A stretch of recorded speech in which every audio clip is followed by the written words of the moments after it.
What's going on, guys? Thanks for watching. Keep calm and game on. In this episode, we are reacting to the news that happened today. I guess Trump ordered some airstrikes on some Houthi rebels in some part of the ocean. I'm not exactly sure, so we're just going to hit the play button, see what's up, and kind of react to it live. As always, if you're watching this, drop some comments. Let me know what you think. But yeah, let's jump into it. Thanks for staying with us here on Live Now from Fox. I'm your host, Christina Evans. As promised, before we went to that 2-minute break, we're going to be diving a bit further into some of the headlines that are coming out of the Middle East. Want to put up this live shot that we have there in Tel Aviv. So what we do know is that today, President Trump said that he ordered a series of airstrikes on the Houthi-held areas. Series of airstrikes, okay. To use overwhelming lethal force. Overwhelming. Lethal force. Lethal. On shipping alongside that vital. So these are like the people that keep like attacking our ships. Houthis have said in response that 13 civilians have been killed in the capital. I want to put this on your screen as well. This is a portion of that mess with America. President Trump that he put on Truth Social. We're gonna hit you back. Simple as that. Attacks. I'm going to read it out in full here, and then we're going to dive in. So I guess this is what Trump said in his statement over on Truth Social. Will be there in the region. But as this reads here, President Trump says the Houthi attack on American vessels will not Zeb, be what's up, man? tolerated. We will use overwhelming lethal force until we have achieved our objective. The Houthis have choked off shipping and one of the most important waterways of the world, grinding vast swaths of global commerce to a halt and attacking the core principle of freedom of navigation upon which international trade and commerce depends. We're done. We're done. Not anymore. Right now carrying out nope. Aerial attacks on the terrorist bases, leaders and missile defenses to protect American shipping. They got away with it during Biden. They're not getting away with it anymore. You mess with America, we're going to get you back. We're going to hit you back. From freely sailing the waterways of the world. Wanted to bring you that portion of the statement. Again, we brought this to you as breaking news when it came out that President Trump has now conducted these wide-ranging missile strikes against the Houthis and Yemen. I want to bring into the conversation now Ken Gray. Thanks so much for being with us here on Live Now from Fox. Of course, we like to keep our eye on this region as some of this news comes out. First of all, what were your thoughts initially when you heard that President Trump had ordered these attacks there on the Houthis? Hi, Christina. Glad to be with you. You know, to me, this is something that should have occurred over a year ago. That is, the Houthis have been dominating the Red Sea, denying the use of the Red Sea for international commercial shipping. Billions of dollars have been wasted because ships have had to sail all the way around Africa to be able to get up into the European countries. Carter says, do you want Canada to be the 51st state? I mean, that's up to Canada. Go through the Suez Canal. The Egyptian government has. I think they'd probably make a lot of money if they were the 51st state because they would obviously be part of America. Shipping going through the Suez Canal. Now but I mean, that's their choice. To resume their attacks on ships in that area. But what's up, Carter? Been doing so for about the last month. Zeb and Carter in the chat. Welcome. If you guys are watching, drop those comments down below. But now they have recently just announced that some crazy stuff's happening today. Attacks on ships. So President Trump has rightly said that we will not tolerate that. We will not tolerate U.S. warships coming under fire by the Houthis, and that we will take care of the problem of the Houthis. This is not. So, Carter, are you Canadian, man? Like happened during the Biden administration. We're not going to see a few missiles or a few aircraft attack, and then that'll be it for the operation. This is attacks that will be ongoing for days to weeks. And when we're seeing these attacks, as you say, they're going to be ongoing for days to weeks. This has been expected. Can you sort of explain the long relationship between Iran and the Houthis as well? They are one of those proxy groups there in the region. So the axis here of resistance, Iran runs a group of proxy countries, proxy groups throughout that area, all the way from Iran across to Lebanon, down into Israel with Hamas and the Islamic Jihad and also with the Houthis. The Houthis have been punching far above their weight class in that they had wanted to get into the fight against Israel with Hamas, but because of the distance from Israel, they've only been able to do a couple of airstrikes against Israel, and none of them have been effective. However, they have been showing themselves to be very effective at launching attacks on commercial shipping going through the Red Sea and denying the Red Sea passage for commercial shipping. And so, so these ding dongs are in the Red Sea trying to screw up all the trade that's going through, all the ships. Been a constant source and we're of not going to take it irritation, anymore. Simple. they Simple. are finally Biden let them going to get be away with dealt it. So far Trump's not going to today, let them get away with it. attacks on them have been striking at things like radar installations or launching equipment or missiles. What actually has to happen is to make the Houthi leadership pay a price to seek out and neutralize their leadership in addition to their equipment. So a lot of their equipment has been put underground. So that denies them. I think the the tariffs are a good idea. Should be targeted also. I feel like a lot of countries have been ripping America off for a long time, and Trump's like, nope, not anymore. If you're going to have like tariffs on the stuff you buy from us and the stuff we try to sell to you, then we're going to put tariffs on you too. Can you sort of talk about how that's impacting multiple countries, not just And the United they might not be States, happy as with it's a it, but frequently used path for shipping? it's called fair trade, All the, you know? Goods that are But that's just what I think. from the Far East. If you're just joining the stream, guys, welcome. Glad you're here. Hit the thumbs up button if you want to see more videos like this. Impact on a lot of different countries' economies. Parts for cars, But it's for insufficient, instance, low key. Well, often we'll see. We'll have see. had to be directed all the way around Africa, taking an additional month to get to their end use to be put into automobiles as they're being manufactured.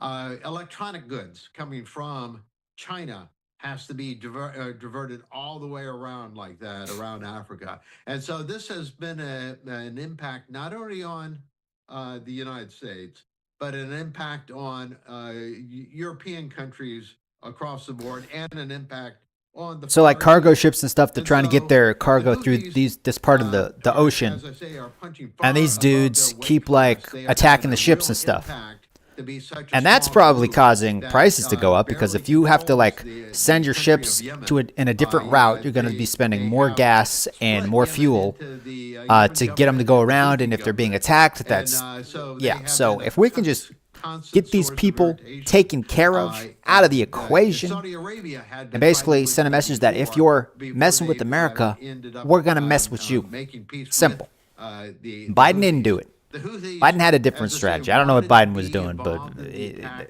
on he was a Israel, moron. but their distance Biden was a made that moron. very difficult, so they did the next best thing and tried to dominate shipping going through this area. We'll just be spending more on power? I I know that the guy who runs Canada, he threatened to turn off the power to, I think it was New York, Minnesota, and Michigan. Yeah. He threatened to turn off the power. This is going to continue on, and we also know that the United Or he States said he'd put said like a that, 25% according to officials, that they tariff would on be the power, only or he ones threatened who to turn it off. And Trump's like, participated okay, in well, we're this going to attack. just Do you think put a that other 200% of our tariff allies on will you continue guys. to jump into this And fight like as well, or do you within think like a this couple will be hours or like a in a U.S. day, action that's taking place the guy who for runs months? Canada is like, okay, we changed our mind. We won't turn off I power. don't have a crystal ball. I can't tell you what So yeah, will we called their happen, bluff. in the weeks to come, but I think that the United States has sufficient. Well, the guy like in force in charge of this the country, area the to be prime able to minister or punish the whatever. Houthis enough to stop them from resuming It was their Trudeau, attack. but Trudeau stepped We've got down, and now it's the other heavy guy as that Truman stepped in. Carrier strike group there. I don't know the other guy's comprised of name. The carrier and the aircraft on board the carrier, and it also has destroyers, and it has a cruiser with it. Plus, there's also a cruise missile submarine there in the area, and so that alone should be sufficient. Whatever you want. The guy who stop the Houthis is the from leader, resuming okay? their attacks in this Canadian, area. Canada's And should be leader. able to met out enough punishment You know to what I keep mean. them from being a continued source of irritation. Potato, potato. Overall, with this U.S. show of force there in the region, how do you think this is going to impact some of the other groups that are there in the Middle East, including Israel? Of course, they currently do have a ceasefire agreement with Hamas, no matter how fragile at this point. But do you think that this will impact some of the other conflicts there in the region? So the chief country that will be impacted by this is Iran. Iran is the puppet master pulling the strings. Well, Carter, I don't live in Canada, so I don't really know about all the people. It's not my country, so I don't really care. Damaged by the actions there in Syria, which Harakat with Hayat out. Doug Ford, possibly. Sham, HYT. Overthrowing the Syrian government and denying Iran access. What do you guys think about Trump attacking the Houthis one of their puppets? So they that have Hezbollah, Hamas is all but that have been like messing with our cargo ships and stuff? The Houthis, which were constantly launching attacks on ships, because they've been doing this for a while, and Biden didn't really do anything. They've lost out on that group also. But Trump's Iran different. Is the one that is if you poke America, if you poke us, we're gonna go bam, the country is suffering the most. Bam, bam. Smack ya. Again, putting up that portion of President Trump's statement. How do you feel about U.S. losing to Canada in hockey? These strikes against the Houthis there. I know they played hockey. I don't know if they won or lost, but I'll take your word for it. I'm not a big hockey person. J-Spot 51. What up, J-Spot? Long time no see, man. How you been? Over the next few days after President Trump made this announcement. So the president said that we were going to have a continued set of operations against the Houthis. It will be interesting to see how the Houthis will react to that, whether they will continue to try to attack shipping in the area, or if they go to ground and stop. The civilian casualties are due to the fact that the Houthis are placing their weapon systems within civilian population areas. And so the human shields that are being used to try to protect their systems are the population in that area. So they, of course, will in hockey, also the ones suffering from that. Canada beat America 3-2. This is long overdue. I'm surprised that it did not happen earlier, but the Biden administration was very, very reluctant to carry out any. That's what I'm saying. Biden. In this area. And they were honestly, I don't think Biden even knew he was president half the time. Care of Hamas, and the Houthis continue to be a problem because the Biden. Our Navy should be used for keeping our shipping lanes clear. I agree, J-Spot. We're spending more on our military than any other country in the world. All right, once again. And if we can't use it to keep like our shipping lanes and stuff free from terrorists, then like what are we doing? You know? Some pirates with some boats or can just take over these cargo ships? Like, what do we have a military for if we're not going to, like put our foot down and be like, no, you're not going to do this. If you attack our cargo ships, we're going to take you out. And that's what Trump's doing now. So I think that's a good thing. I think that's a good thing. What else is happening in the news? Let's check. If you guys are watching, drop those comments in the chat down below. What else we got? Huge power outage in Cuba, leaving millions in darkness. Missing American Dominican Republic. Breaking strikes. Okay. There's some fires going on in Oklahoma, I guess. Severe weather outbreaks leave 13 dead in Missouri and Arkansas. That's not good. Video, monster tornado rips across Missouri, killing 3. Ooh, snap. Let's see that tornado one real quick. Thank you for the like, by the way. this is the latest video we're getting on this Saturday morning, courtesy of Chicago and Midwest storm chasers. Take a look as you can see someone pointing at a tornado cell. Just tragic news we're learning of this Saturday. At least 3 people are dead in Missouri following a widespread and dangerous severe weather outbreak Friday evening. I live in Idaho, and I'm glad we don't get tornadoes. I think maybe we'll get one like every once in a while, like a very small one maybe. We're talking like years and years and years apart. But yeah, luckily we don't really have tornadoes here. Of a man and woman in the Bakersfield That's area scary stuff. of Ozark County. They now changed that to 2 deaths. They say, quote, severe storms caused significant damage in Rolla, Missouri. Buildings are destroyed. Power outages continue to affect the community. Stay safe and allow first responders and utility workers to do their critical work. They say hashtag Rolla strong, hashtag storm damage. And you can imagine as we are getting more information, and Fox Weather now putting this out, new photos in from Rolla, Missouri, showing the extent of tornado damage. Goodness. The entire front. It's crazy what wind can do. And debris just scattered across the parking lot. It further shows crazy. What people are going to be waking up to on this Saturday morning. Just take your house, now giving you more video blow it away. That has been shared with us here on Live Now from Fox. Mother Nature. 140 miles to the crazy east in stuff. Butler County. Another fatality was confirmed to Fox Weather by I don't even like driving in the rain. Of the Butler County. Do you like health care is again, not easily accessible for everyone? This Saturday, state officials anticipate to discover further damage throughout the region. Of course, we will be keeping a close eye on our content partners throughout the day. Also, I mean, I think our healthcare system could be revamped. From government officials in case they have any. I think pharmaceutical companies and drug companies are charging way too much for stuff. Live Now from Fox. Let's go ahead and go to our third. Insurance companies charging way too much for crap. Back, heading out to Birmingham, Alabama, giving you a live look at the For just popping in, guys, welcome to the stream. We'll be checking in with We are reacting to different news stories that have happened today. Weather concerns in that area on this Saturday. If there's any news stories you want me to look into, let me know in the comments section. Let's watch this real quick. Putin is trying to delay, saying there must be a painstaking... UK Prime Minister Keir Starmer holds press conference after hosting a meeting to discuss support to Ukraine. Not a study, not empty words and conditions. So the video quality, bro. Is very clear. Sooner or later, Putin will have to come to the table. So this is the moment. Let the guns. Well, I've also heard, like, is it actually free though, or do they just charge you in other ways? Because I've heard things about like the Canadian economy isn't doing too hot. And let's be clear why this is so important. I could be wrong though.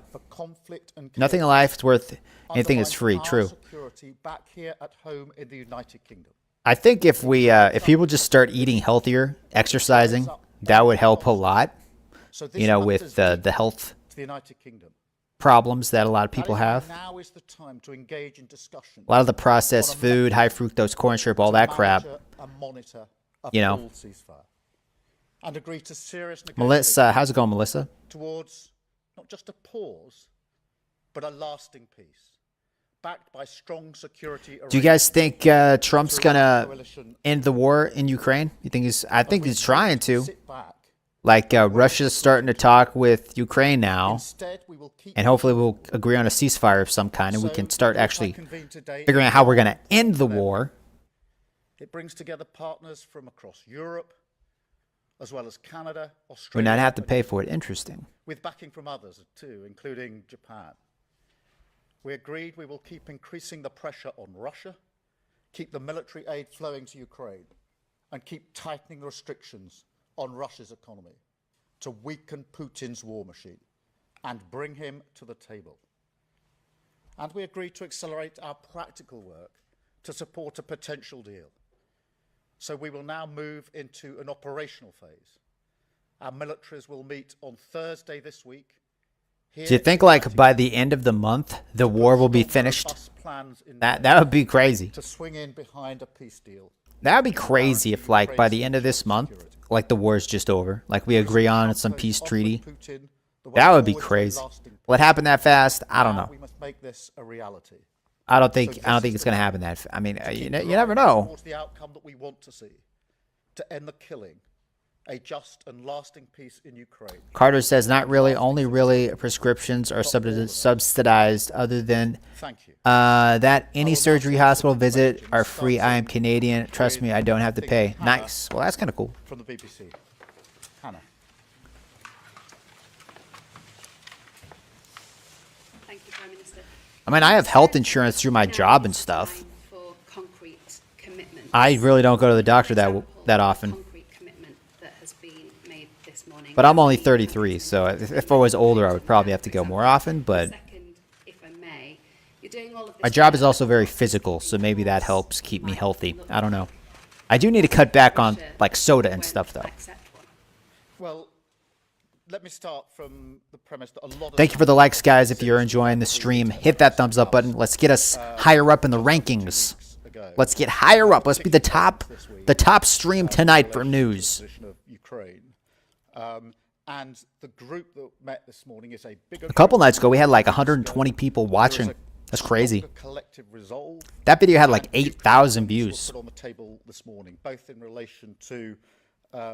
yeah, I'm 33. The willing in terms of defending the deal, also in relation to the wider point, which is the collective defence and security of Europe. So more commitments on the table this morning. If you're just tuning in, guys, we are listening to the Prime Minister of the UK talk about what they're doing to help support Ukraine and their efforts to help end the war that's going on. We're just kind of bouncing around to different news stories. Trump took out, was it today or yesterday? I think it was today. He took out some leader of ISIS, I think, like the leader of ISIS, the main guy, one of the main like generals or something. We are successfully gathering political and military momentum. And we're also like attacking the people that, I think it's the Houthis that keep like attacking our cargo ships and stuff in the Red Sea. They've been doing it for years now, and nobody's done anything about it. But now that Trump's in office, we're actually doing something about it. So they're going to learn real quick that you don't mess with America. If you mess with the bull, you're going to get the horns, bro. So don't do it. Don't do it, Trump. Trump warned them today. He's like, yo, you mess with us, we're going to hit you so hard, you're going to regret it. That's what I voted for right there. That's what I voted for. The argument I've been making about the era that we're now in. ISIS low-key died not 2016 anymore. Bigger terrorist organ. I would be worried about. This yes, but is not good enough. Still, I think it's a victory. Was to put pressure, and we can collectively put pressure on Russia. There were a lot of countries represented this morning, a very strong collective resolve.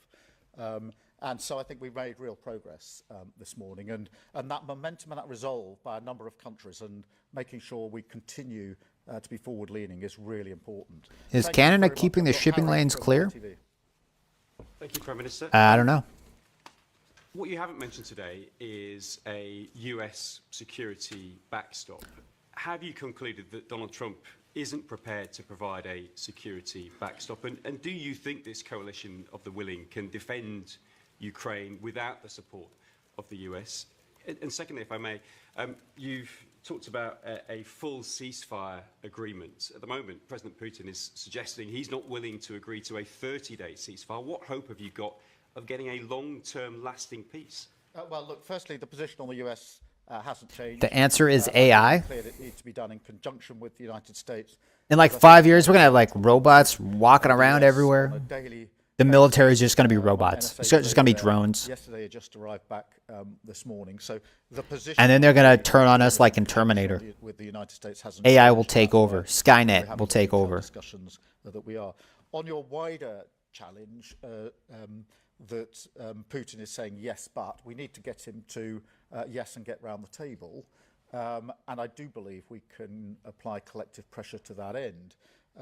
2 weeks ago, I was challenged on whether we'd even get as far as we've got now. We have moved forward. Can we hit 24 likes on this video? Smash that like button, guys. Actually, let's get to 20. Let's get to 20. Which is a demonstration of the sort of momentum that we're building up now, political momentum, which is important to keep many allied countries on the same page, but also the military momentum, which will go into Thursday's meeting now, which is very much an operational planning meeting. Thank you very much. Sam from Sky. Sam Coates, Sky News. Prime Minister, I'm struggling to work out what the coalition of the willing actually does on the ground. As far as I understand it, UK troops couldn't fire at Russian troops. If Russian troops opened fire, we couldn't retaliate, and nor could anybody else, because of what that would provoke. So is it just some kind of slightly more tepid training mission in reality? What's the basis on international law? Good question. That's a good question. UN be involved? Well, the operational meeting is where the discussions are taking place as to what the capabilities will be. I've indicated We do spend money on military, not a lot. We do spend more. I agree, but we also have a lot smaller population. We are peaceful, don't need a huge military, never really can with our population. Another reason why you don't have a, well, in my opinion, you don't have a giant military is because the U.S. protects Canada. You do have your own military, but the U.S. Has most of the firepower, and we're spending like $200 billion a year to kind of keep people in check around the world so they don't attack Canada and stuff, because they're not going to start messing with Canada when the U.S. is right there. That's why Trump's like, hey, become the 51st state, because we're already funding your everything for like $200 billion a year. So that's why he wants Canada to become the 51st state, because he doesn't think it's fair to have to pay that much money. What are we getting out of it? So that's why it's up the tariffs and stuff. Whether you agree with it or not, that's kind of Trump's mindset. But Putin respects, and therefore it's in all of our interest to make sure the security arrangements are robust enough to defend the deal and to hold the peace. Otherwise, we'll repeat the history of recent years where Putin will breach the line again. Thank you.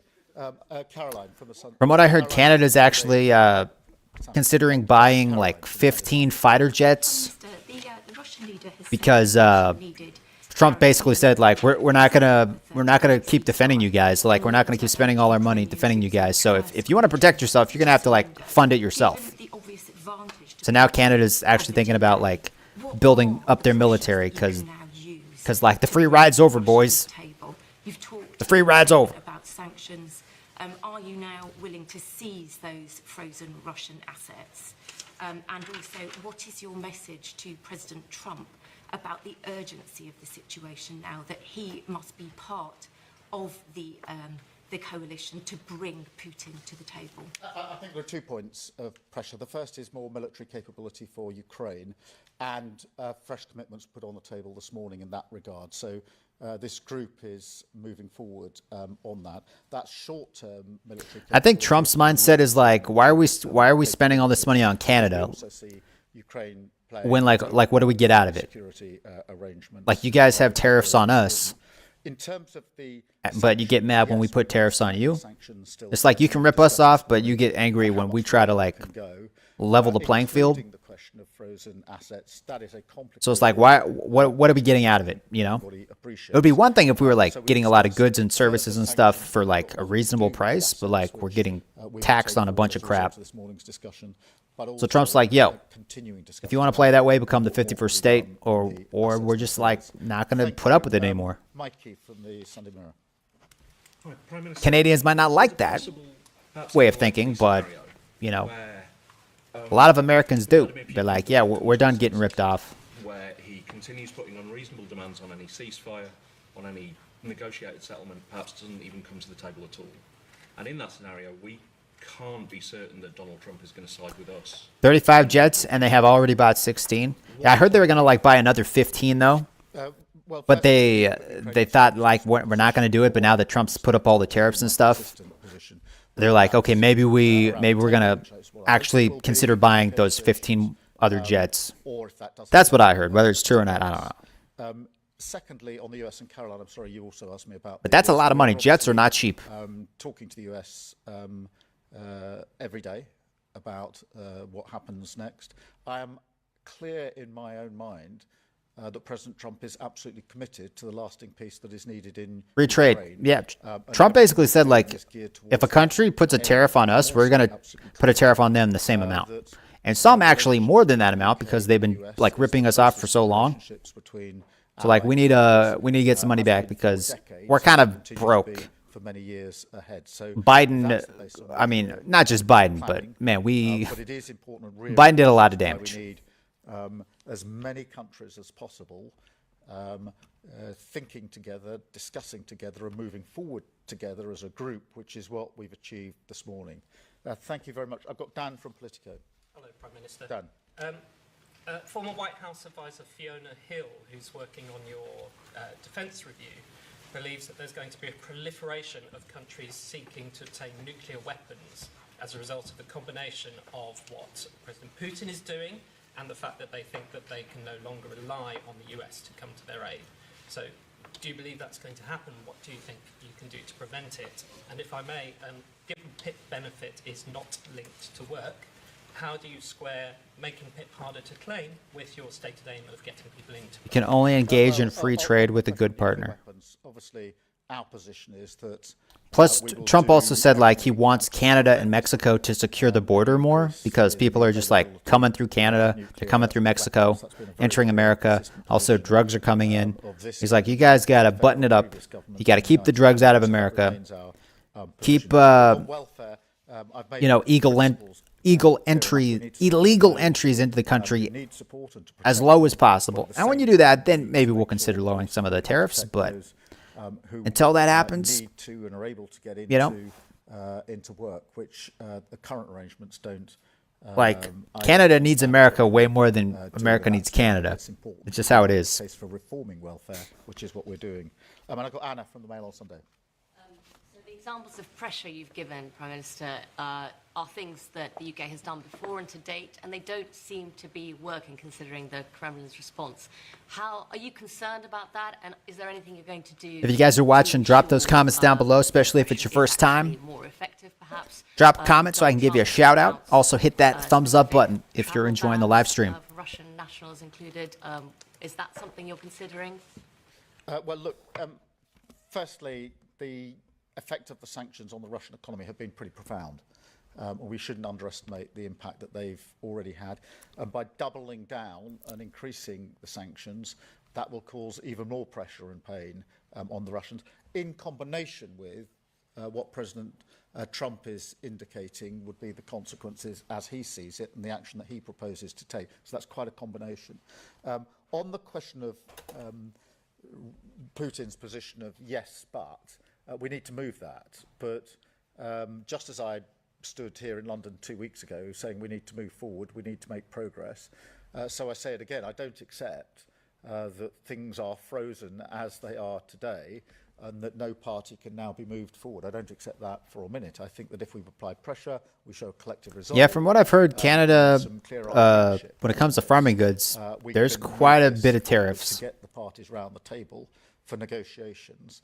And what then needs to come out of that is the just and lasting peace that everybody wants, not least the Ukrainians, and which is very important to the defence and security of Europe. And what else do we got here? Let's take a peek. What else is going on in the world?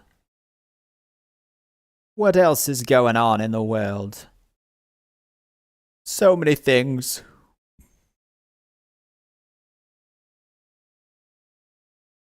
Here we go.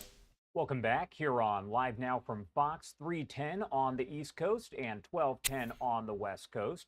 I do want to get you out to some breaking news that we are following as we take a live look over the White House here in D.C. President Donald Trump announcing that he has now ordered airstrikes against the Houthi rebels in Yemen. I want to pop this up on your screen. It is a portion of a post by President Trump just posted to his Truth Social. You can see it there on your screen. He says, "Today, I have ordered the United States military to launch decisive and powerful." That's what I'm talking about right there. That's what I voted for. You mess with America, we're going to mess with you. Unrelenting campaign of piracy. Just don't poke the bear. You don't poke the bear, you don't have to worry about the bear attacking. Because you don't want to mess with the bear. You don't want to mess with us. Response was pathetically weak. So the unrestrained Houthis just keep going. It has been over a year since a U.S.-flagged commercial ship safely sailed through the Suez Canal, the Red Sea, or the Gulf of Aden. The last American warship to go through the Red Sea 4 months ago was attacked by the Houthis over a dozen times. Funded by Iran, the Houthi thugs have fired missiles at U.S. aircraft and targeted our troops and Well, Carter, I mean, you can have counter tariffs, that's fine, but like I said, like, you rely on America more than we rely on Canada. The Houthi attack on We don't really have to get anything from Canada. We can just get it all from here in America. So it's basically, if you guys put like 200% tariffs on crap, we're just going to be like, okay, we're not going to buy from Canada. We're just going to make it here in America. And then your economy is going to go pew. And attacking the core principle of freedom of navigation upon which international trade and commerce depends. You rip us off, it's going to, you know, it's not going to be good. Leaders and missile defenses to protect American shipping, air and naval assets, and to restore navigational freedom. No terrorist force will stop. Might be cheaper to get Canada in the short term, but in the long term, making stuff here in America is going to be better. Trump is very pro-tariff. Like, it's going to be more expensive to bring stuff into America than it is to just make stuff in America. So companies, they're already starting. Like, companies are all coming to America. They're building like factories and stuff here, which are creating jobs because they're not going to get taxed. Like, the tariffs are only when you ship stuff into the country. So they're just going to come here, build here, which is going to create jobs, which is what Trump wants. So that's going to help our economy.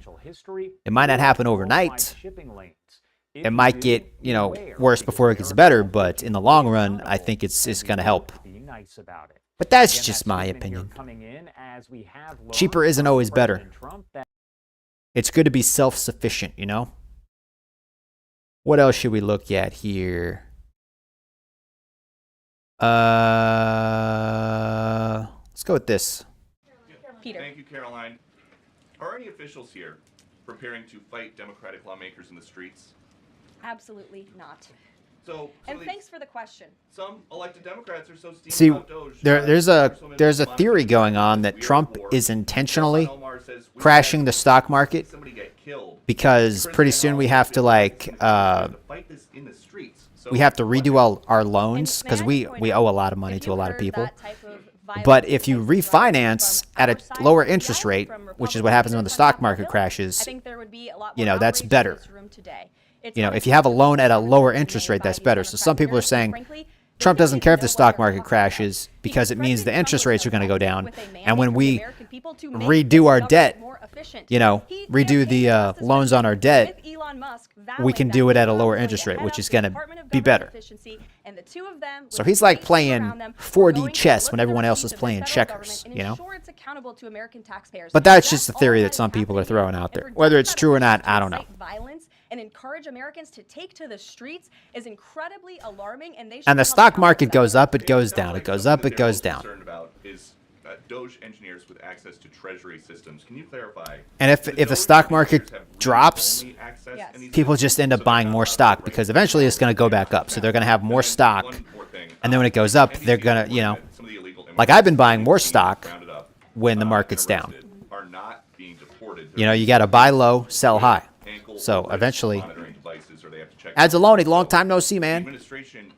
It seems different. What up, Adzaloni? Adzaloni's all the way from Australia. It's been a while, man. How you been?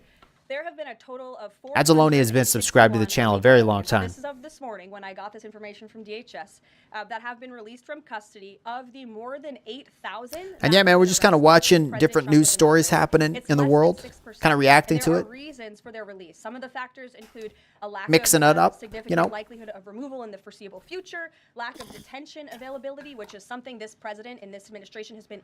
I've never been to Australia, but everything we can to deport and detain illegal immigrants. Seems pretty cool. Congress's help to increase funding for Border Patrol and for ICE. J-Spot says, I remember when Walmart was popping up and when I was young, it was all about cheap goods. But once Walmart popped up, all the mom and pop shops got out of business. Yeah. Yeah, same thing happened in my hometown. I refer you to DHS for more details, but I did get that information because I knew it'd be a question. So thank you. Sure. Yes. We had like a lot of mom and pop stores, local businesses, and then Walmart came and everyone's like super excited. It was a super Walmart, super small town. It came and then all the businesses just died. prepared to remove Palestinians from Gaza? It's pretty warm in Australia. Prepared to rebuild Gaza for Palestinians and all people in the region, I have not.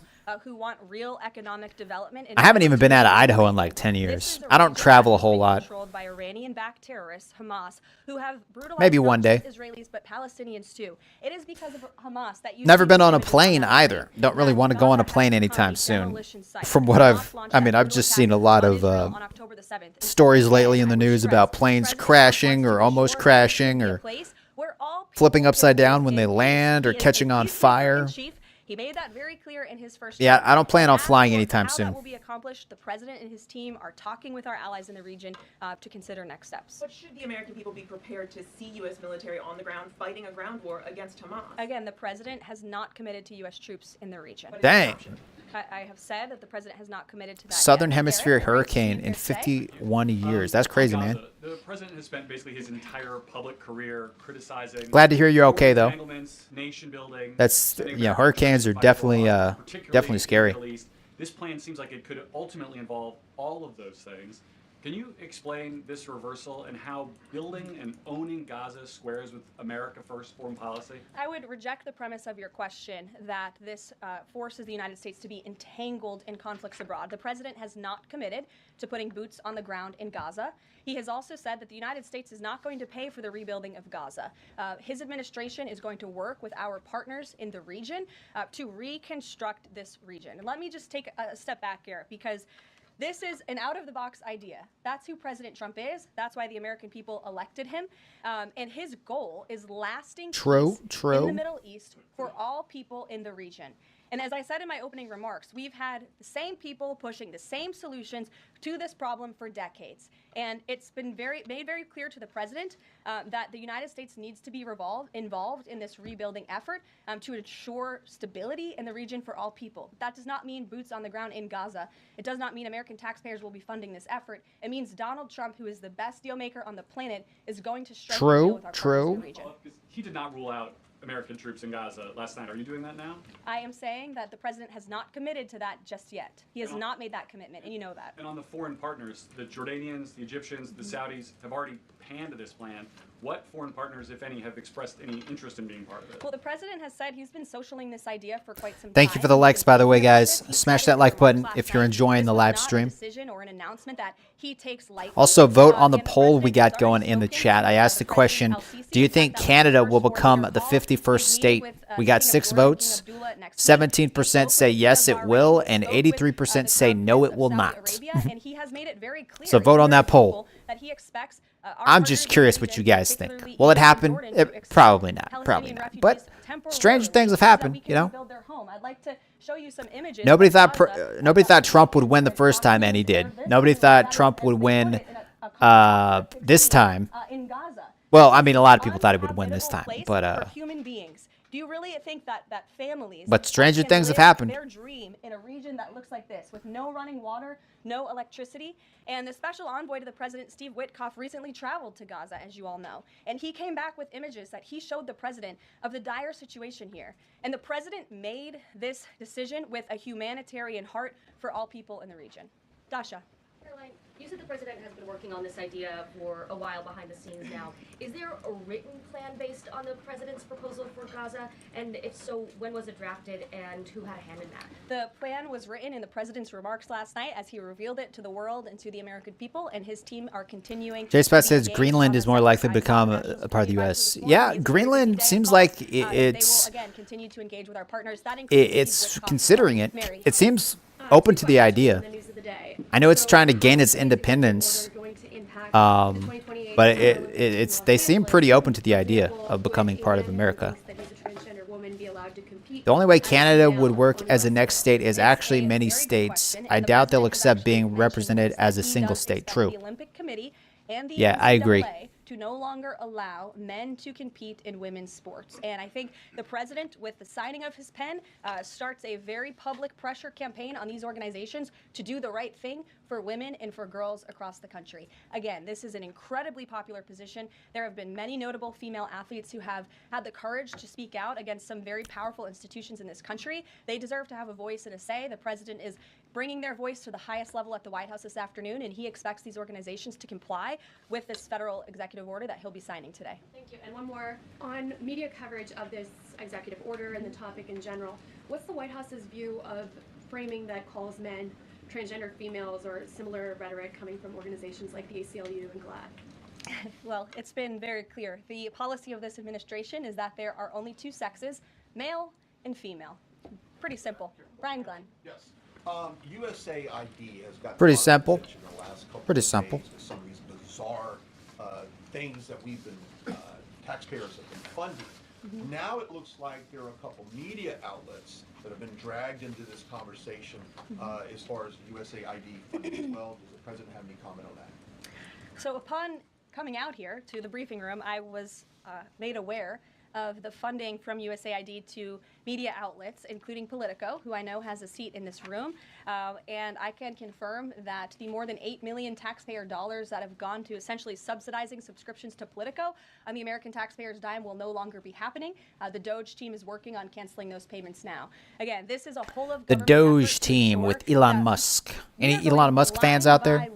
When it comes to the federal government. Any Musk fans out there? Doge fans? And his team are making decisions across the board on, do these receipts serve the interests of the American Yeah, J-Spot. Is this a good use I of American taxpayers' don't think money? If Trump it is not, plans on that using funding force will to no try longer to be convince spent abroad. Canada. American taxpayers will see significant Like savings it's, because of that you could put pressure on them through tariffs and stuff. I'd like to give some love to the And I think he's just pointing out that, like, hey, you guys would make a good 51st state. You guys would really have the full backing of the U.S. because you would be a part of the U.S. Will it happen? I don't know. Will be the entertainment for this year's Correspondents' Dinner. Does the White House have a reaction to this choice? But if Trump keeps putting the tariffs up and the economy starts crashing in Canada and we stop like funding like $200 billion a year to help support Canada, I mean, who knows? Maybe they'll think twice. Or if they step up and they make it so we don't have to spend $200 billion a year. Go ahead. Yes. And they just figure things out themselves, that's fine. That means we're still saving $200 billion. So whether they want to be a part of the U.S. or not, like if we're saving $200 billion a year, that's fine with me. Canada can stay Canada. They don't have to become a state. That's fine. If we I just want to save $200 billion. Especially young women and girls. We can use that money for other stuff. In locker rooms with biological men who have been forced to compete on playing fields with biological men, which is incredibly unfair and unsafe, and again, an incredibly unpopular policy with the American people. As for the actions that this executive order takes, I already laid those out at the beginning of the briefing. I'm happy to give you a copy of this fact sheet so you can let your audiences across the country know. What's your message to schools who don't comply with this? They should, because it's going to be federal law in about an hour. Crazy Sam 23. What up, Crazy Sam? You're right, to my left. Yes. We could use it for the National Park Service or NASA. Musk is currently a, quote, special government employee who also owns companies that have billions of dollars in federal contracts. You said earlier this week that he has abided by all applicable federal laws, but what steps is the Trump administration taking to address that conflict of interest? The president was already asked and answered this question this week, and he said if Elon Musk comes across a conflict of interest with the contracts and the funding that Doge is overseeing, then Elon will excuse himself from those contracts. And he has, again, abided by all applicable laws. In the back left, go ahead. Trade advisor Peter Navarro, when asked about the External Revenue Service today, said, quote, we're going to collect a lot of tariff revenues and we're going to get tax cuts out of it. Is it the official position of the White House that tariffs will lower taxes for Americans? The president has always been clear that he believes tariffs are a tax on foreign nations. Trump really likes his tariffs. Cutting taxes for the American people here Trump at is a home. tariff man. He believes tariffs are a great revenue raiser for this country, and that's exactly why he has committed to the creation of the External Revenue Service, which I think is a phenomenal idea. A phenomenal idea. What should we watch next, guys? What else we got here? An interview with the border czar Tom Homan. Stephen A. Smith Show. My next guest has spent more than 4 decades monitoring America's border. He joined the United States Border Patrol in 1984. So this is this guy's going to be talking to the guy who's in charge of the border right now, locking down the border. I think he's been doing a good job. Executive Associate Director. A lot of people don't like him. With enforcement and removal operations under that administration. Mainly illegal immigrants and liberals. Democrats don't like him because they believe in open borders. Donald Trump. But I don't believe in open borders. Now he's back. The same reason you lock your car, same reason you lock your doors at night, that's the same reason we need to lock down the border. Mr. Tom Homan. You just leave things wide open, it's just a recipe for disaster. For being on the show. Let's But yeah, guy on the right, he's the guy in charge of the border right now. You served under President Obama. Problem with tariffs is you guys pay it, not the exporting countries. How does your role differ now between the Obama and the Trump administrations? How does it differ from what it was then to what it is now?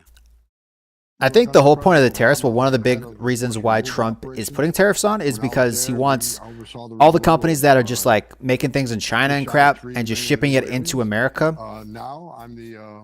He wants those companies to come to America, build factories here, create jobs, stimulate the economy, you know, border operations, because it's going to, in the long run, it's going to be cheaper to actually come to America and build the stuff here rather than be taxed like 200%, you know, to make it outside of America. So I think he's trying to bring jobs here. The last administration lost track of them. We need to find these children because many of them. Like we already got, what was it? It was, there's like a big AI factory. No, not AI. It was like the people who make like chips, some kind of chips. And why are you back now? Because you stepped away. Normally they only made them in Taiwan, I think.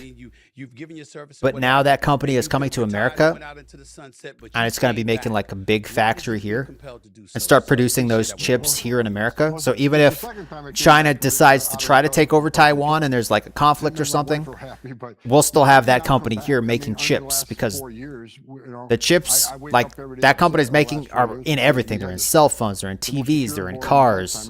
Since, as you said, 1984. So the most secure border in my lifetime. The numbers. That's coming to America, which I think is phenomenal. I knew every day when I woke up, more women and children. You can't have open borders with the welfare state. True. From fentanyl overdoses, poisonings because of an open border. Exporting countries just raise their prices to counteract them pushing the cost onto the consumer. Through an open border. So you know, I was insulted that. President Biden took the most secure border in my lifetime. And yeah, but if like local businesses don't buy those things, every president I worked for, including Obama, like Walmart, for example, Walmart gets a lot of stuff from China and places.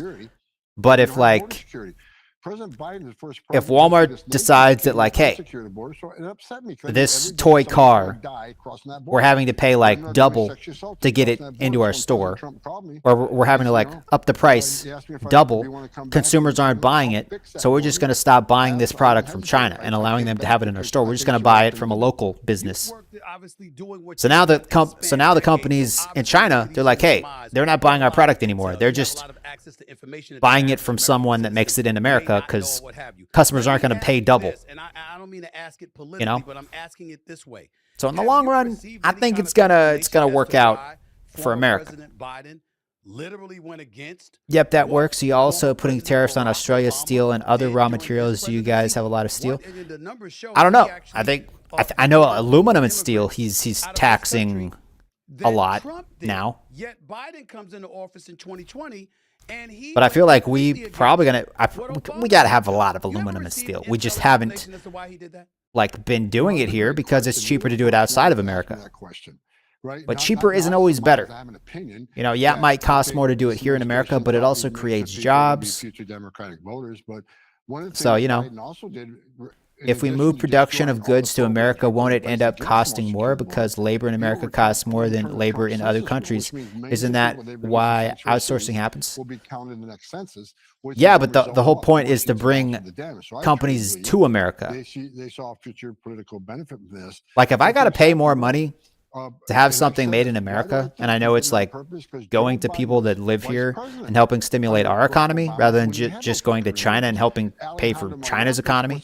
You know, I'm fine with paying more money for it. And we had families. We had thousands of families coming across the border every day. How did we stop it? We built family residential centers. We held them long enough to see a judge. 90% lost a case. Truly dumb. How you doing, man? So we put them in an airplane, send them home, border numbers tanked. So we're only tariffing things we can produce. When they came back in, as now the secretary and the president. Yeah, like obviously, if we can't make it here in America for whatever reason, we're probably not going to put a very high tariff on it. So they did a complete opposite of But if we can make it here in America, Trump's got to put like a high tariff on it so we can make it here in America.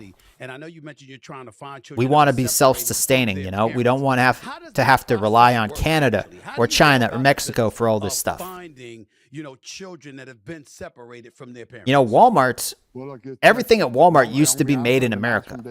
Like that was their thing. Back when they first opened, it was like made in America. I have. That is going to be the hardest. But now everything is made in China because it's cheaper. 500,000 children. But cheaper isn't always better. Children were smuggled in the country, separated from their parents, put in the hands of criminal cartels to be brought in this country legally.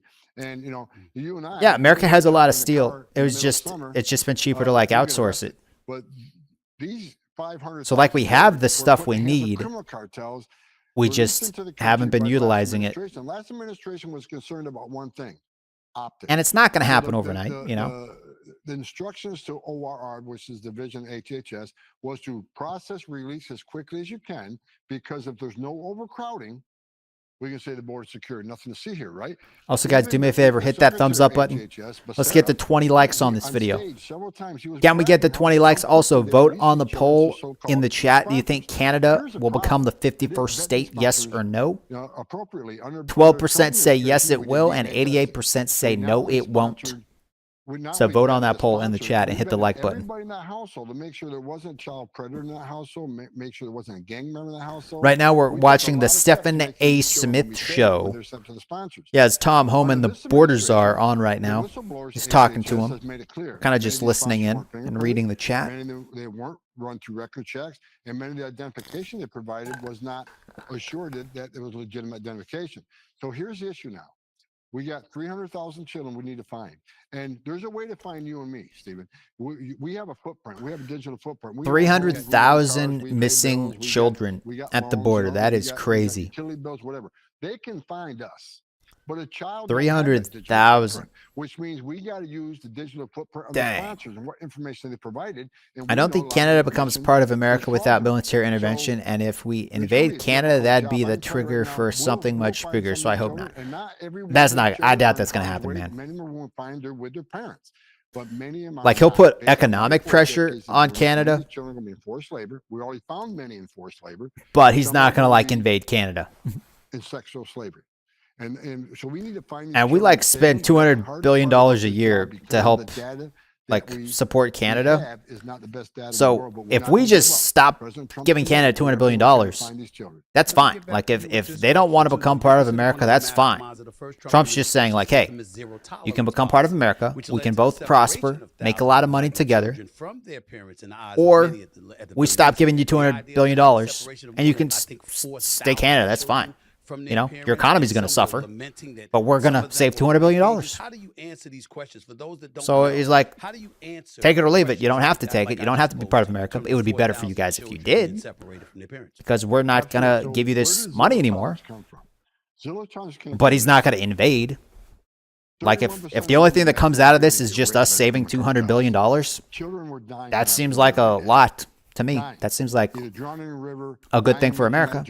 Children were sexually assaulted, and children were dying in the desert. You know, Crazy Sam says, how do you feel about the fact that Trump is older than Biden was in 2020? I don't think it's necessarily an age thing. I think it's a competence thing. So we said, look, let's prosecute them. Like you could tell Biden was not all there. I honestly don't think Biden knew he was president half the time. Trump still got things going on up there. Like he'll mess up every now and then, but Trump knows what's going on. Biden did not know what was going on. Like when Biden was president, I don't know who was running the country. It wasn't Biden. It was everybody behind the scenes running the country. And I'll say this. I started as a police officer. Adzeloni says, yeah, the fallout for a military operation in Canada would be hurt the U.S. Yeah, we're not going to invade Canada. 1,000 times a day across this country because the child doesn't go to jail. But in the long term, we will benefit. That one moment of lucidity that Biden had at the end, calling out the oligarchs, yeah. Unless Biden was just faking it the whole time. I separated that family. It's an unfortunate and saddest part of law enforcement. Families get separated when the parents get arrested. So we do let the families 1,000 times a day in this country with Americans, but they want a different set of rules for illegal aliens. But the whole intent of doing this was to save lives with less sexual assaults on women and children. That was the whole purpose for it. But they keep harping on I don't know how Biden got Trump's away with like family letting so separation many policy, but people and come you're in through right, the about border. 4,000. But He they said, all "Oh, we talk got to get about Congress approval to 500,000. close the border." No. Trump did it like on his first day. Responsible for, 'cause they send a Just signed message an to the order, world. executive order, If boom, you're border traveling closed. across this country illegally, you're not going to be deported. We'll deliver you to the very same people who paid a criminal cartel to smuggle you into this country. So, what we did was try to save lives and decrease sexual assaults. What they did was send a message to the whole world. Y'all can cross the border. Are You're Canadians to your really final worried about the U.S. destination at invading? government expense, I will and say I reward think the my people who biggest pay the problem with criminal America, cartels. though, And is that that's we why the border have was two-party exploring, and there's no politics. A lot of my consequence. We politics had a align consequence with to the independent event. party That's an thinking, so it's incredible, always hard for me to compelling pick a answer that side. you just gave. I can't refute it. No one should, as far as Makes I'm sense. concerned, sir. But I would ask It's you this, called because whether corruption, it's true. optics or it's a reality. Listening to what you said, how sensitive you are to The these thing I don't issues, understand is, how Elon Musk and Doge, they're trying to like cut wasteful spending. They're trying to audit the different agencies and see like where all the money's going. And the Democrats are upset. Like, I get it that like people are losing their jobs, but like we're in debt so much. We're trying to balance the budget. And like if you're running a company and people aren't performing, or like you have all these people doing jobs that don't really matter. If you have 10 people doing the job that 3 people can do, obviously you're going to fire some people. And it sucks for those people, but they're going to find jobs somewhere else. On my way to work this morning, And we're giving them like 8 months of severance pay. So if they get fired, they get 8 months pay still. They have 8 months to find a different job, and they're still getting paid. It's not like we're just throwing them out on the street. But see, during COVID, like the people in the military that didn't want to get a COVID shot, they just got thrown out of the military. Government's like, oh, yeah, we don't care. You're gone. Because we want to make sure, look, No severance pay, nothing. But now Democrats are upset that we're firing people, but they get 8 months severance pay. It's stupid. We're trying to cut some waste, guys. We don't need to fund freaking on the ground from what actually happened, because many times Sesame Street TV shows in Iraq, okay? We don't need to fund that for like $20 billion, $20 million. We don't need to do all this stuff to help all these other countries. We can help people, but first, we got to help ourselves. That's all Trump's saying. We can't help other people until we help ourselves. Get all the facts and make a decision based on the facts. I can't tell you what I'm going to do yet. Some people, we have 3 people managing our nation's parks now. Well, I mean, we'll see what happens. Safety threat? Are they national security threat? Well, they can't be here. And so we got to find out what the facts are, but we'll make a decision that is the most humanitarian thing we can do. Let me switch to sanctuary cities, because obviously I've seen you, and I shouldn't say this. It's actually bad for me to say this on camera, but I haven't minded you at all, going at elected officials and law enforcement officials and letting them know that they were going to be accountable if they didn't follow the law. Didn't bother me at all to see that from you, but I am wondering, what are your future plans for sanctuary cities, and do you see a legal solution to sanctuary cities in this country? I actually do. We're working on some things right now. I don't want to share it here on this podcast because it's law enforcement sensitive. We're working on some things now, but I can say this. Sanctuary cities are sanctuary for criminals. So somebody in chat mentioned that we only have 3 people managing the state parks. According to Google, now I don't know when this was updated, but according to Google, it said approximately 8,292 individuals manage units within the 50 state parks systems across the United States. That seems like a lot more than 3. I mean, that number could have gotten cut substantially recently. I don't know, but yeah, we don't just have 3 people managing the state parks. There's quite a few people managing. So, yeah, there you go. And we're going to hold them accountable. And Pam Bondi, now that she's the Attorney General, she's already filed lawsuits. And we're going to continue filing lawsuits because we think knowingly releasing a public safety threat. That's what I'm talking about the other night with our national parks. I live in Maine, and we have 4 here, so it makes me nervous our forests won't get taken care of. Doge redacted the change. It was initially planned to get rid of all but 3. Dangerous for the alien because anything can happen. Well, I mean, Doge I mean, Doge has made some mistakes, but they fixed those mistakes pretty quickly. Like, I think they also fired like 100 people that like are in charge of maintaining the nuclear arsenal. And then like a day later, they were like, oh crap, we need to hire those people again. Cause yeah, so they make some mistakes, but they seem to turn around pretty quick.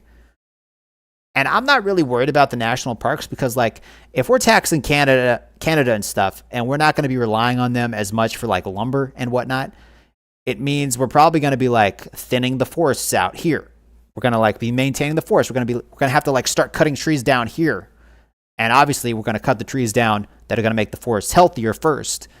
So if anything, I feel like it's going to put more of a closer, magnifying glass on the forests here and help us maintain them and replant and that stuff. If we're like, cutting lumber here in America, whereas like now we're just relying on Canada and other places for all the lumber. So it's like, we got trees here. We're not going to, we're not really going to worry about it. It's going to get neglected because we're just getting all this lumber from other places. But now that we're having to probably get the lumber from here, it's going to be like, oh, well, we got to like take a look at our forests, what needs to be cut down, what can't be cut down, how do we maintain this? So if anything, I think it's going to be a good thing. I mean, I'm not an expert, but I hope it goes that way. Obviously, it could have a negative effect as well. But I mean, we're just going to have to wait and see. It seems like California is on fire every other day because they're just not maintaining their forests well enough. So they're not like thinning the brush. They're not watering what needs to be watered. So we'll see what happens. But certainly, I feel like it can't be any worse than it was under Biden because, man, in my opinion, things were a little bit sketchy under Biden. Which is safe for everybody.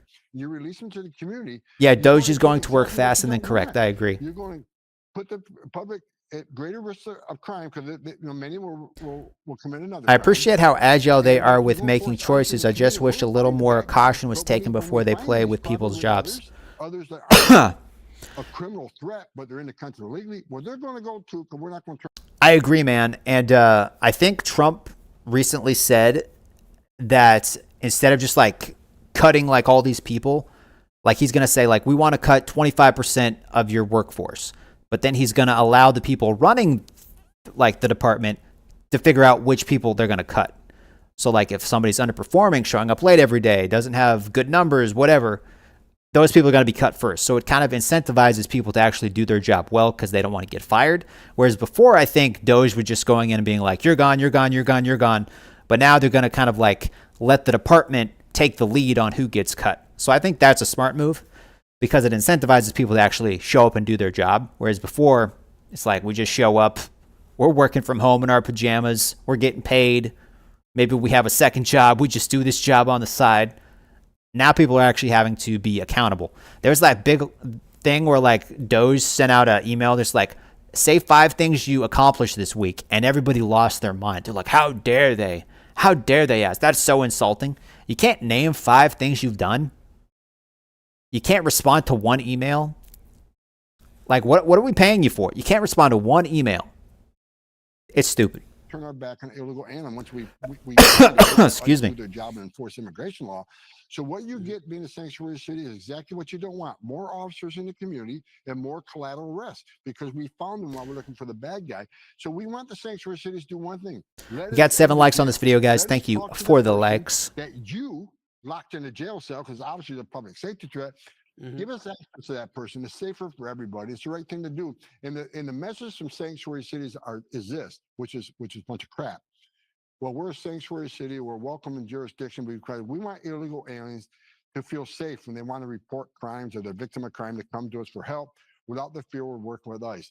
That is so false, because number one, we don't want to talk to the victim witness. We want to talk to the guy you locked in a jail cell. And if you go talk to the victim and witness and ask them, do you want the bad guy released back in your neighborhood? The victim and witness don't want him back either. So let us get access to the person locked in that taxpayer-funded jail to help drive crime down the neighborhood and make it safe for officers, alien in the community. It just makes sense to me as a the moral fiber of a rotten yard. Whose number one responsibility? You talk about Elon? It's protection of their community. Why would you not work with us to remove a child rapist from the community rather than release them back in the community? I got about 3 more questions for you because I know your time is precious and I really appreciate you giving me this time. Prior to the election, you pledged to conduct the largest deportation in American history. Now, there's more than 11 million undocumented immigrants living in the United States. Where do we stand today in terms of identifying those individuals and deporting them out of the country? Great question, because I read a media story this morning. We're deporting less people than Joe Biden. Yeah, because Joe Biden had millions of people coming across the border every year, and a lot of border patrols are removing a lot of them. So you can't compare the administration. It isn't how many removed. It's number one, how many did you release into the country illegally? And Biden administration is in the millions. And the more important question is, how many interior arrests, people in the interior country did you arrest? If you look at those numbers, we're about 3 times higher than Joe Biden was during the same time period. We got about 36,000 arrests so far, vast majority of criminals, because President Trump has promised American people on this mass deportation operation, the worst first, the criminals first, because they're the biggest danger to our communities. National security threats, public safety threats, that's what we're concentrating on. But that aperture will open to the 1.4 million that had due process at great taxpayer expense, were order removed, but instead of leaving, they became a fugitive. Do you guys think we should have secure borders? Or do you think we should just let everybody in? I'm not against people coming here if they do it legally. You know, there's a process. But you can't just skip the line, because there's a lot of people waiting on that to go through that process that have been waiting for like months and years, doing it the legal way, and then you have somebody just skip the line and they get to come in. That doesn't seem fair to me. If you want to come in legally, that's fine. If you want to break the law and come in, then no. And if you break the law when you're here, you should be kicked out. But under Biden, you weren't kicked out. You were just let go over and over and over and over again. From a deportation standpoint, it's crazy. Who those individuals are. There's only but so much room in Guantanamo Bay. Where else are they going to go? What are you going to If you're going to have a deportation, you need to have a lot more federal workers and judges to make sure you aren't deporting illegal U.S. citizens. We need money. True. Because you're right. Every illegal alien we arrest, we need a bed for. Our bed's almost full right now. So we need money. I think the process needs to be streamlined so people feel less incentivized to want to skip that line, hire more judges. Needs to come and give us the Maybe. funding to do this. We need to buy more beds. We need to have more out of country planes. We need more contracts to have more contract people come in and do the work that doesn't require law enforcement, law enforcement is currently doing. So you're exactly right. Congress needs to come through. I'm hoping they sign a bill today or hopefully tonight. We need a bill right now, but we need reconciliation. We need money to be successful, because if more money we have, the more successful we're going to be. I got to admit, Mr. Holman, that should be the easiest part of your job. I mean, the president has all 3 branches of government in his favor. I mean, the GOP has that, the White House, the Senate, the House. I mean, it shouldn't be difficult at this particular moment in time for them to give you what you want, since they assigned you to do this job. But I want to transition real quick to undocumented workers. So a lot of people argue, you know, they've had a massive economic benefit. They've been a massive economic benefit to this country. They pay taxes, are important to the workforce, are less violent than some naturalized citizens. That's the things that you keep hearing people say. What role does that play in your thinking when it comes to issues of deportation? Look, if you're in the country illegally, you got a problem. It's not okay to be here illegally. But as you know, it's not okay to be here illegally. That's the long and short of it. I'll use one example, and this is a true example. I had a new roof put on my house 2 years ago. I had to call 6 companies before I got a company that guaranteed me a legal workforce. And one person that showed up was a father and son. Father and son used to have 20 United States citizen employees. But him and his son came by and said, can I just repair the roof? Do we need to replace the roof? Because him and his son can't replace the whole roof. Here's a story he told me. He had to fire 20 U.S. citizen employees because he was competing against all these companies that had illegal aliens paying them, $7 an hour to get on the roof. Well, he was paying U.S. citizens $20 to get on the roof. People need to understand that no one hires an illegal alien on the goodness of their heart. So hire them, can pay them less, work them further, work them harder, and undercut their competition as U.S. citizen employees. Now, I'll say this: if we need that type of staff to come to this country and work, then it's up to Congress to make the changes. But we can't condone hiring illegal aliens, because that's what drives everything else. When you overwhelm the border patrol with what people call innocent immigration, just people coming here for a better life, people coming for a job, but what they need to understand, there's an ugly underbelly of that, because when you overwhelm the border patrol, you type border patrol up with what they call innocent immigration, it overwhelms the border patrol, which means there's less agents on the border to the rest people smuggling fentanyl. There's less people, agents on the border to stop the sex trafficking. True. What True. happened to Joe Biden? Joe Biden caused such a huge surge in illegal immigration. 70% of agents were pulled off the line to deal with this humanitarian crisis and deal with this so-called innocent illegal immigration. And when they did that, what happened, Steve? 600% increase in sex trafficking. We had a $250,000. If you're just popping in, guys, we are watching the Stephen A. Smith show. He has Tom Holland on. Tom Holland, Tom Homan, the border czar, and he's talking about securing the border and what they're doing to secure the border. Very interesting stuff. They're sitting in the back seat because CIS is overwhelmed with fraudulent asylum claims. So I get it. If we need a workforce, need more workforce in the country, then create a legal program. They can come with a visa, so they don't have to pay a criminal cartel. They don't have to give their whole life savings to put themselves at risk with a criminal cartel and swim across the river and drown. So Congress needs to do some work, but we can't condone illegal immigration. We can't condone. Go ahead and enter the country legally, and we're not going to be looking for it. We got to send a message to the whole world. Got to send a message. You break the law, you don't get to come in.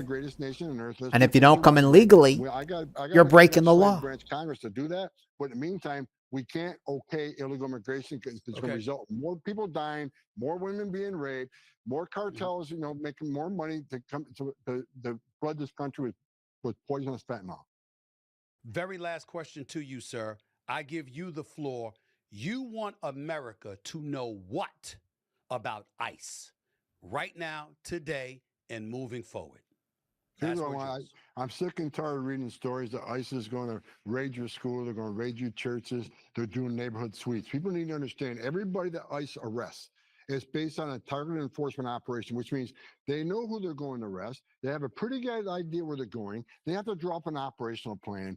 So it's not neighborhood sweeps. We're not going through neighborhoods looking for. See, I've heard that too. Like they're going to churches and schools and just arresting people.